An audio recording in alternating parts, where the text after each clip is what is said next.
बिस्मिल्लाहिर्रहमानिर्रहीम। अस्सलाम वालेकुम। अल-इल्म सिटी में खुश आमदीद। स्टूडेंट्स, आज हदीस के जो तर्जुमा और तशरीह का सिलसिला हमारा जारी है, उस सिलसिले में चौथी हदीस की तर्जुमा और तशरीह मैं आपसे डिस्कस करूँगी। तो चलिए आइए शुरू करते हैं। सबसे पहले मैं आपके सामने हदीस पढ़ देती हूँ। बिस्मिल्लाहिर्रहमानिर्रहीम।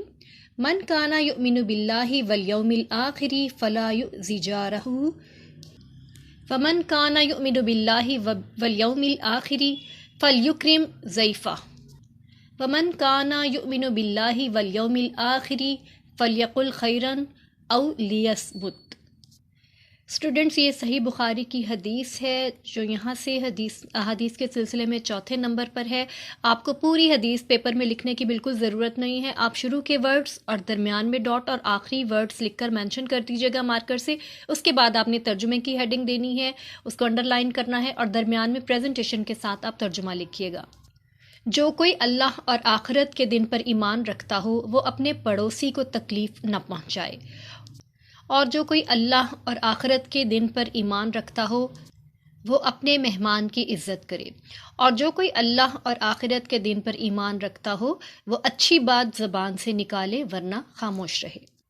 अब मैं इसकी तशरीह पढ़ रही हूँ, आप इसको नोट डाउन कर लीजिए।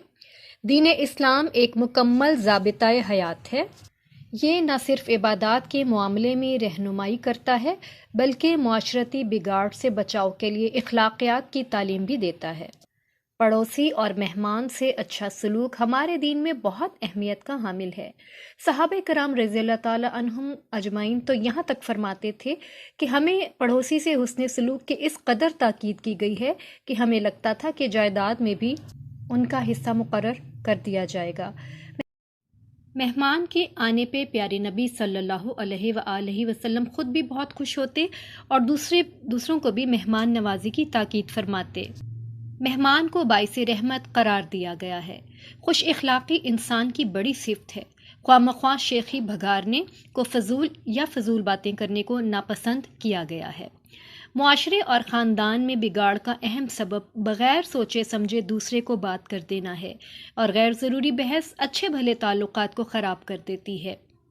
इसके बाद आप हासिल बहस लिखेंगे, दीन इस्लाम की हर बात मानकर अपनी ज़िंदगी और मुआशरती निज़ाम को मजबूत करें। ये था हमारा आज का हदीस नंबर 4 का लेक्चर, और ये लेक्चर आपके लिए कितना हेल्पफुल साबित हुआ आप इसको कमेंट्स में लिखकर ज़रूर बताइएगा। दूसरे स्टूडेंट्स को लाइक और शेयर करना मत भूलिएगा। अपना बहुत ख्याल रखिएगा। मिलते हैं नेक्स्ट लेक्चर में। अल्लाह हाफिज़।